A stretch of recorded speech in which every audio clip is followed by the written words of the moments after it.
Hi, everybody, and welcome to the October Water Action Wednesday, brought to you live and in color from Clean Water Action, Minnesota. Tonight, we're going to be talking about why local elections matter. We get a lot of attention paid to national elections, to the federal elections, to the gubernatorial election, those things that happen in even numbered years. But there's an equally important number of elections that happen outside of that even numbered year election. And there's a lot of reasons to pay attention and to care about what's happening in those local elections. So we're going to talk tonight about why you should care about local elections. We're also going to talk a little bit about what Clean Water Action does when it comes to our election work, and particularly our election work in local elections. So I'm Deanna White. I'm the Minnesota State Director for Clean Water Action, and I am the one that supervises our political work and makes sure that we follow all of the rules and regulations. So there may be a few times tonight that I have to do some legal disclaimers, and I hope that you'll bear with us, but we want to make sure that we're following all of the rules when it comes to election work, because we believe that clean, fair elections are a really important part of governing our country. So as we get started, I was thinking a lot about election work and about what drew me to election work personally. Most of my career, I've done some form of election work. I've done some form of public engagement, and I have focused on getting people engaged in their communities. And I do that for a lot of reasons. I do that because I think that that makes our communities better and stronger. I think that helps the communities that we live in and the leaders that we have make better decisions. And I think that it's just better for all of us to understand that we're in this boat together. And the more we work together and the more we talk about what we agree and disagree on, the better path we'll be able to follow together. So that's why I care about what happens in elections. But let me talk a little bit bigger picture about why Clean Water Action cares about elections. So early in my career as an organizer, I was asked to talk to a high school government class about why elections matter. And so I went into the class, I believe it was a mixture of sophomores and juniors, and I asked them if they'd ever flushed a toilet. And as you can imagine, there was a fair amount of giggling, but everyone agreed that they had, in fact, at some point flushed a toilet. And so at that point, I informed them, well, congratulations, you have interacted with government. Because when you flush the toilet and you expect it to go away and everything to be right in your world, you're relying on people who make decisions at the local, state, and national level. And so you are participating in government every time you do that. Every time you turn on the tap and you fill up your water glass and you take a drink and you expect that it's going to be clean and safe, you are interacting with government and you are expecting government to do a job. And so for those reasons, you should care about who's making decisions in the government, and you should care about who's making decisions about what's going on in your community. So let me start a little slideshow here. I am not a PowerPoint wizard, so bear with me. They're not terribly exciting slides, but I think it's nice for folks to be able to see some of the points that I'm going to be talking about. So I'm going to talk about what does local government do? Because one of the reasons you should care about local elections is because local government does a lot of things every single day that impact your life. And when I talk about local government, I'm not just talking about city government. There's also county, Met Council in the Twin Cities. It's kind of a unique local government, but it is a government entity. But I'm talking about those county and city and other soil and water conservation districts and all of those other entities that have a very local connection to their community and are very place-based. So local government is typically the first line of service for most people.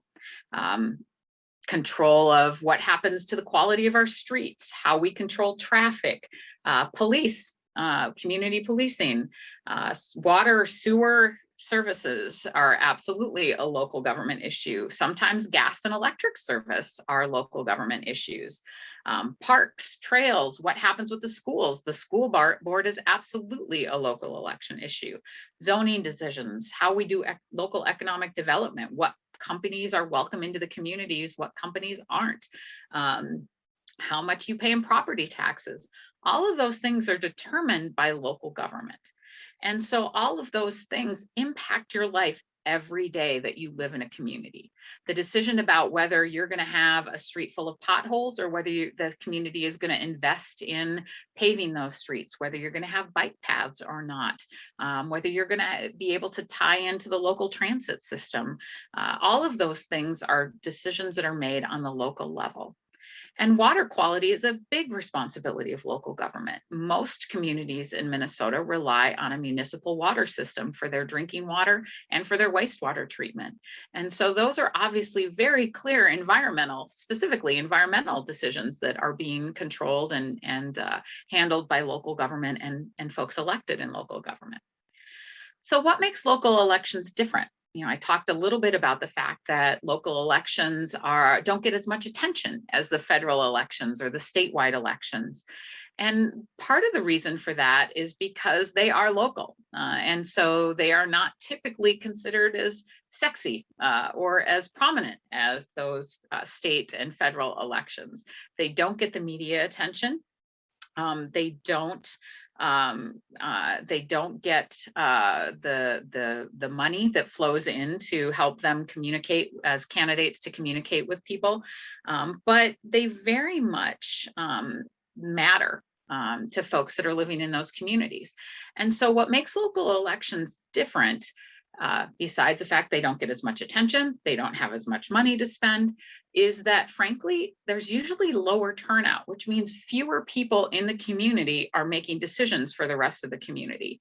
And it means that fewer people voting means that those voters have a bigger impact than they would in one of the larger elections. So each vote counts kind of extra in the system of making decisions. So, we care about local elections because they're a pipeline. And I hate to call any kind of pipeline good, but in this case, it is a good pipeline because these are folks that are being developed into leaders for the future. They're the folks that are going to run for state legislature. They're the folks that are going to run for governor. They're the folks that are going to run for Congress and the Senate. And so, these are training grounds for future community leaders at all levels. Most elected officials start out at the local level. Some stay at the local level, and that's where they're perfectly happy and they love it. But a lot of them do move on to higher office. And so as an organization, we care about building those relationships early.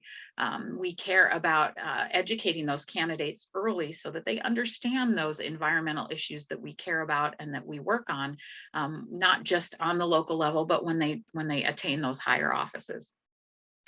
We also know that local decisions matter. They're an opportunity to test policies, and they can really spur action at higher levels as well. So we know that we often hear that states are testing down for federal policy, but oftentimes cities and counties are testing grounds for policies and programs that then roll out statewide or sometimes federally. So those local activities and those local leadership decisions can have a big impact on our environment. And so that's why Clean Water Action cares about it. And that's why, local elections are a little bit different because they're just as important and they have potentially an even bigger impact on your day-to-day life, but fewer people vote. And so your vote matters even more than it does in the general election. Although, of course, we hope you'll vote in every election. So how does Clean Water Action approach local elections? Well, we approach all elections very similarly. We take a look at the races. We take a look at whether this race is in a place that has significant environmental issues going on, or is where there's potential to make significant environmental progress. We look at the candidates. Are there a clear difference between the candidates? Are there candidates running who are very deeply committed to the environment and that will make the environment high priority if they're elected? We talk to our members and we talk to our allies and we talk to folks in the community to find out what they think about the race and about the candidates. And then we run a full process. Anytime we just make a decision about endorsing candidates, we have a very in-depth process where we have them fill out questionnaires. We research them online to see what they've said and what they're doing and what their image is. We talk to people. We will talk with the candidates and interview them. We look for candidates that aren't just okay on the environment, but that are great on the environment and that are either proven environmental champions or have the potential to be true environmental champions. And we also look at what kind of race they're running and how viable they are as a candidate. And so we look at all of those things when we consider an endorsement for a candidate. And for us, that's the key to us getting involved in the election, is making a decision that we're going to support a candidate in that race and that we want to get in there and help them and fight for them. And so we do this because we know that our members want good, accurate information about where candidates stand on environmental issues. And that's primarily what we look at when we endorse candidates, is their environmental positions and their environmental records, if they happen to have one.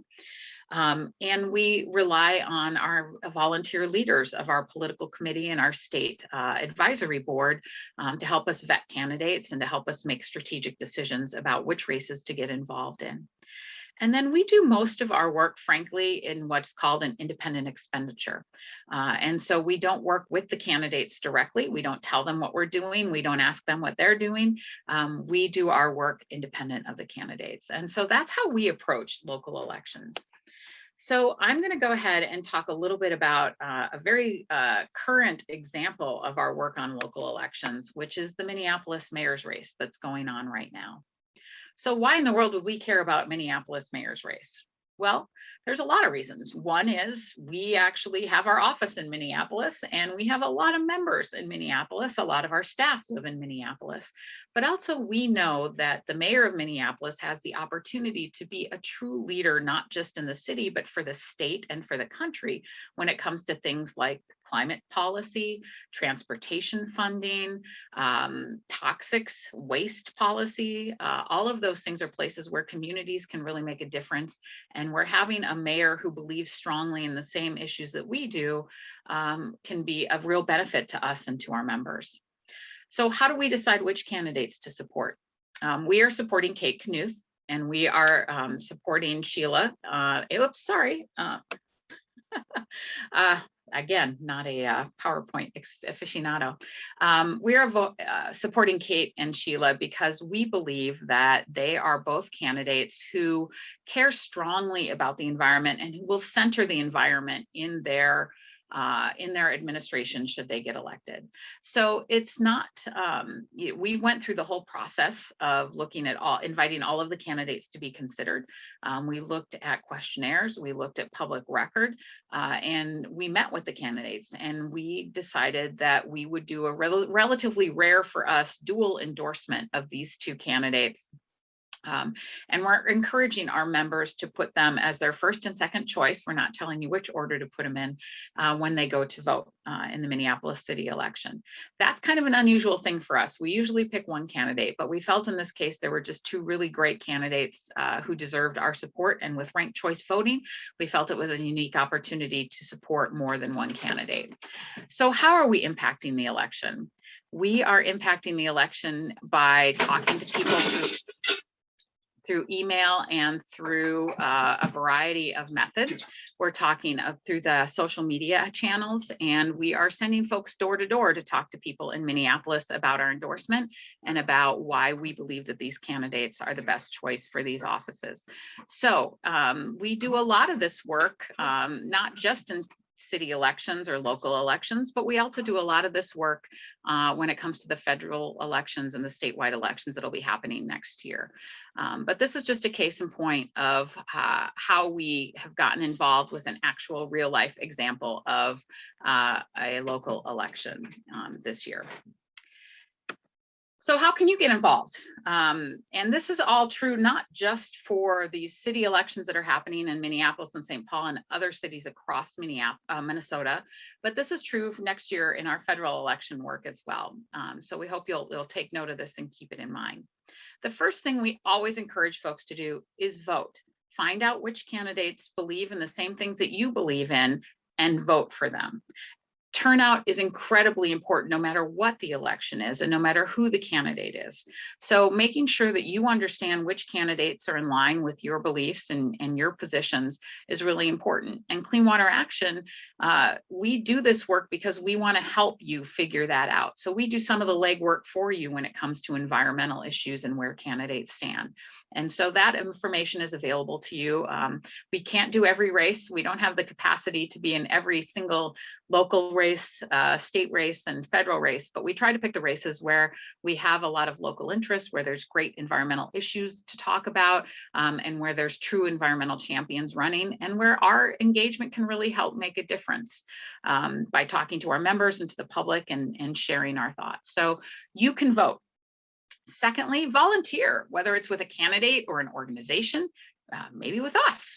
We like to do phone banks and we like to have other fun election activities and go door to door. If you're interested in being part of that, you can absolutely contact us and we'll get in touch with you about what you can do with our political program. But there's other organizations that do election work as well, and there's direct voting, direct volunteering with candidates. You can support a candidate with a financial contribution, and you can support us with a financial contribution. Our election work is money that we have to raise from individual donors. It's not money that we can get from, foundations or from any other source. It has to be funding from Clean Water Action from individuals. And so those dollars are precious and rare, and we can always use more. So please think about that when you're planning your giving. Support us, support a candidate. And then also talk to your friends, your neighbors, and get them to pay attention to the issues in the election, get them to pay attention to which candidates are great on the environment, and get them to vote. So with that, I'm going to turn off my screen sharing and stop lecturing and hope that we can have a little bit of a conversation. So if there's any questions, I'm happy to take them, and I'd love to hear what you all think about why elections are important to you.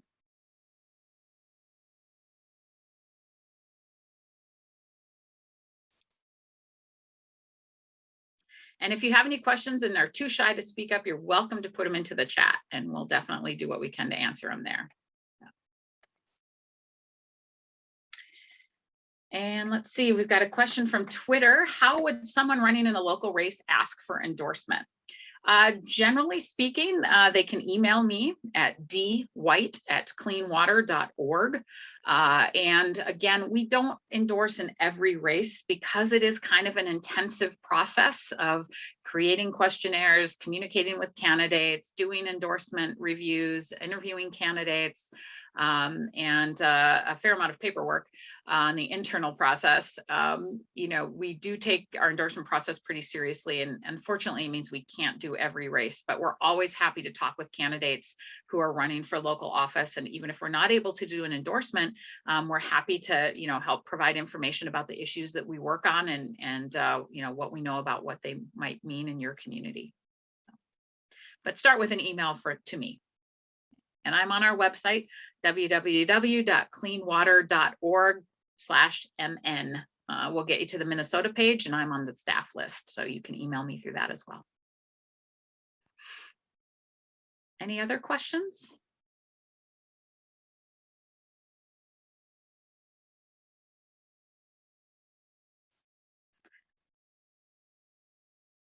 Laura, how can we check and update our voter registration? Well, actually, Laura, let me share my screen one more time, because I did have one last share, and that is, maybe I can, there we go.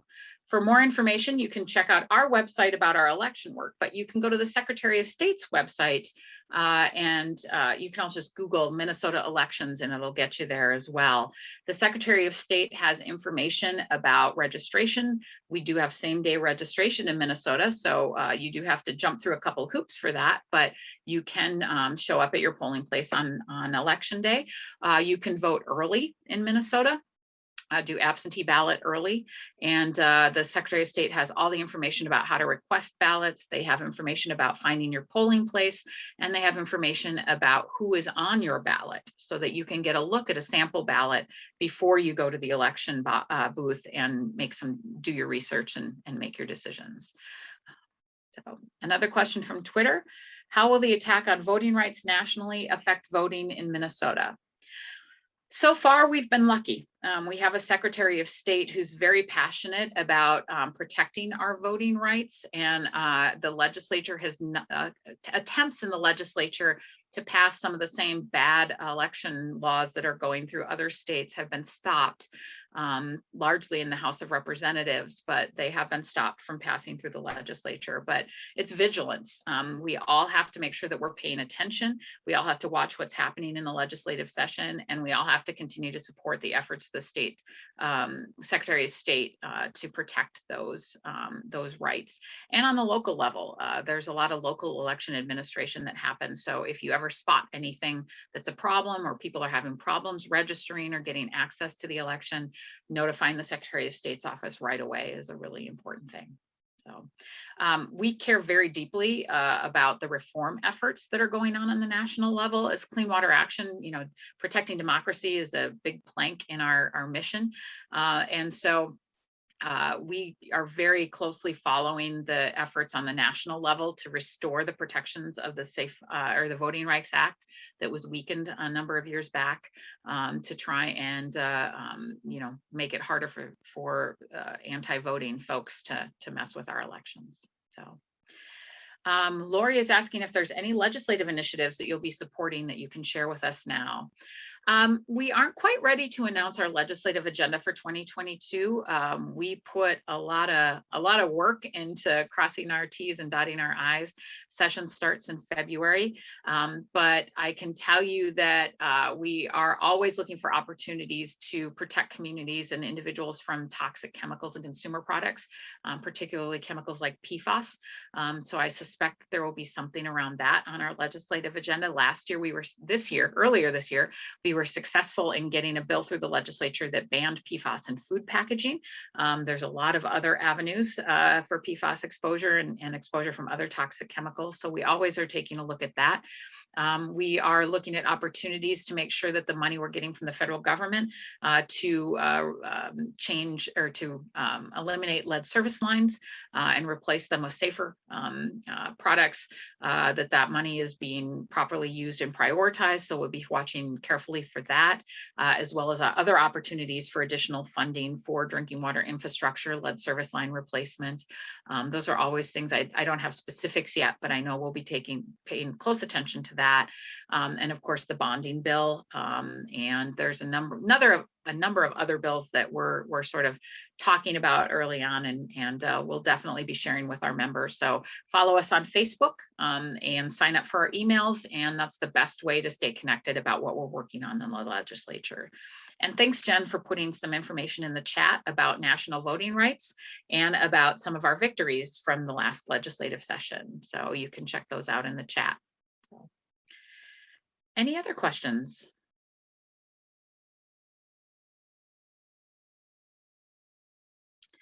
Well, again, thank you all so much for being here tonight. Next month, our Water Action Wednesday is going to be talking about lead service line replacement and what's being done about that. So you definitely want to be back here on the second Wednesday in November at 7 o'clock, and you'll hear more about that. As I said, follow us on Facebook, Twitter, and sign up for our emails in order to stay informed about our endorsement decisions, our election work, our volunteer opportunities, and all of the issues that we work on across Minnesota and nationally. And most importantly, please register and vote in every election you can, and vote for candidates who care passionately about the environment, and let them know that you care passionately about the environment. That's the only way that we can really make change on the local, state, and national level. Thanks so much for joining us tonight. And you can check out our website for more information about next month's Water Action Wednesday and RSVP, so you get the link and all the updates. Thanks so much to Laura and Jen for your tech support tonight. And thanks everybody for joining us. And we hope to see you back here next month.